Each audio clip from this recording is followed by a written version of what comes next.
Paulie should retire. Paulie should retire.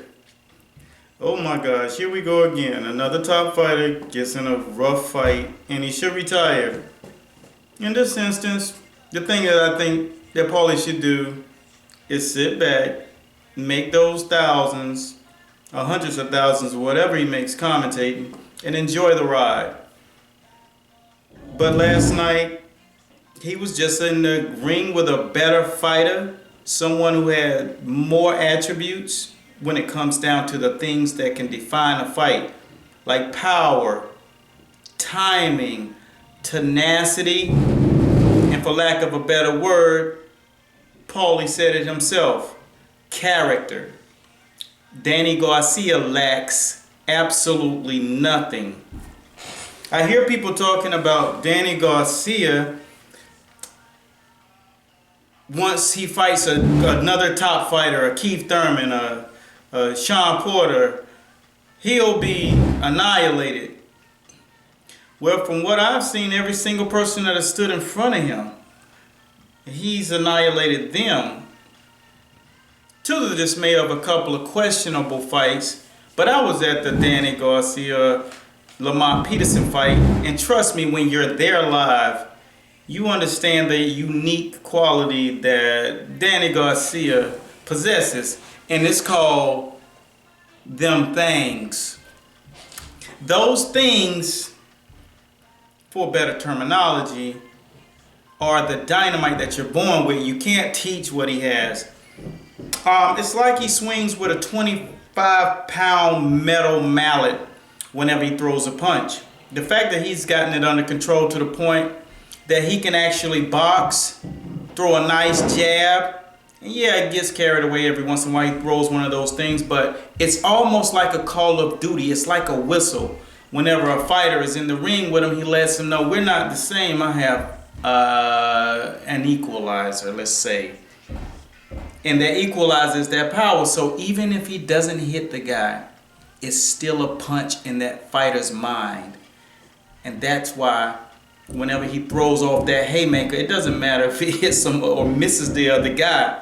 If someone shoots a bullet by your head, whenever you feel that bullet whistle by your head, you're kind of out of sorts. And that's what Danny Garcia does better than any fighter right now that I've seen, because I saw how it affected Lamont Peterson. Lamont Peterson came out in the fight, and you can go out and you can look at it on YouTube. Just type in Garcia versus Peterson. Whenever those two guys got in the ring, Lamont Peterson from DC, we were with one of his stablemates, which is a cousin of mine, watching the fight right there in the Barclays Center in April.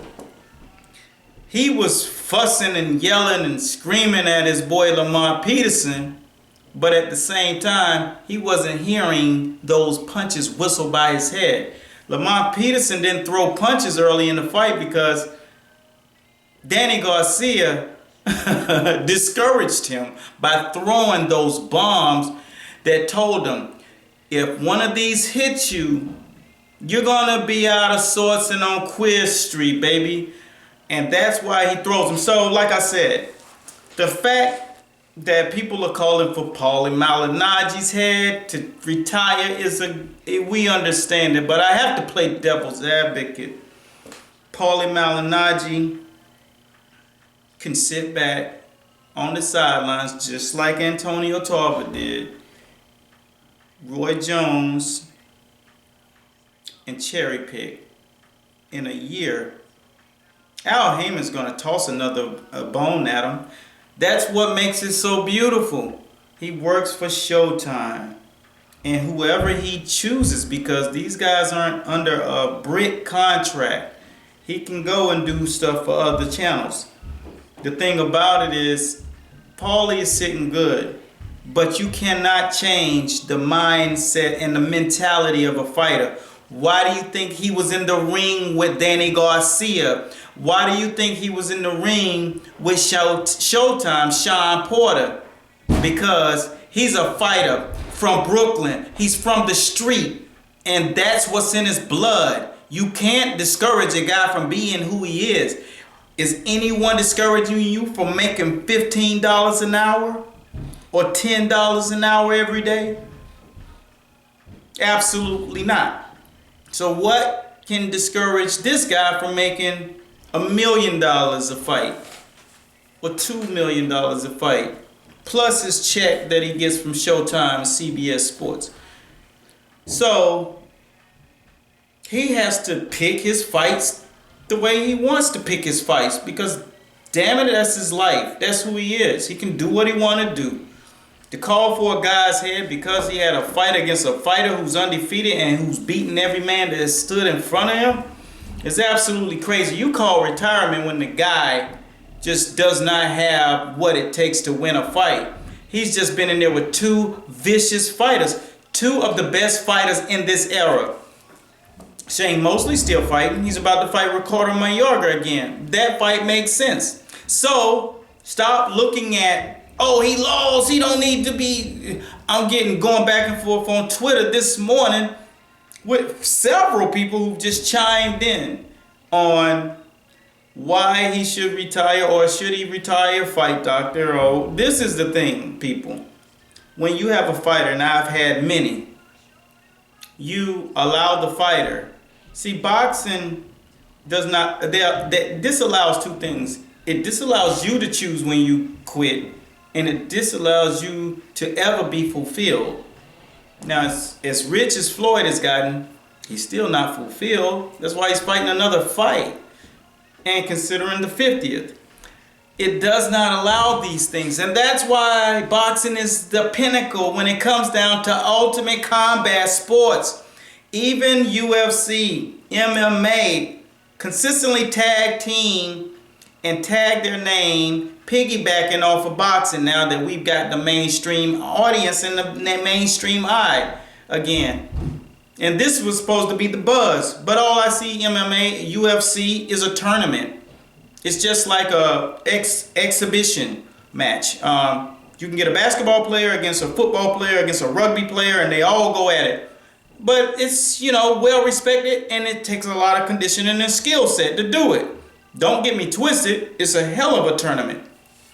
Boxing is boxing. Boxing is football. Boxing is basketball. Boxing is soccer. Boxing is American baseball. Boxing is here to stay, and now we got the mainstream back, and Paulie's in the front seat. He can do whatever he damn it wants to do.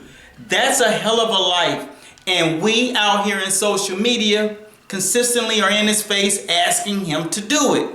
And then you got those who say retire. But when you're sitting at home on the couch and you're bored, when you get 25,000 hits a day, when that hit go down to 10, then 5, then hundreds, then tens, that energy, you need that energy to keep you going.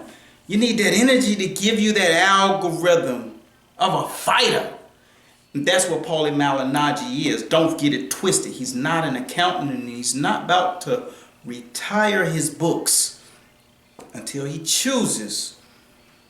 It was a hell of a fight. They called me the fight doctor, and I thank you guys for watching.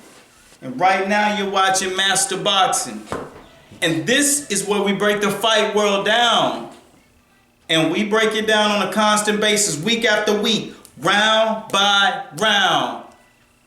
Shout outs to my boys over at Brooklyn Fights. We're about to take the game over to the next level for the sport of boxing, because it's in our heart to do. Stay tuned for the post Daniel Jacobs Sergio Moro breakdown, and that was a good fight. It's gonna be hella controversy. So let's get it popping with Master Boxing. Brooklyn Fights signing out. Peace.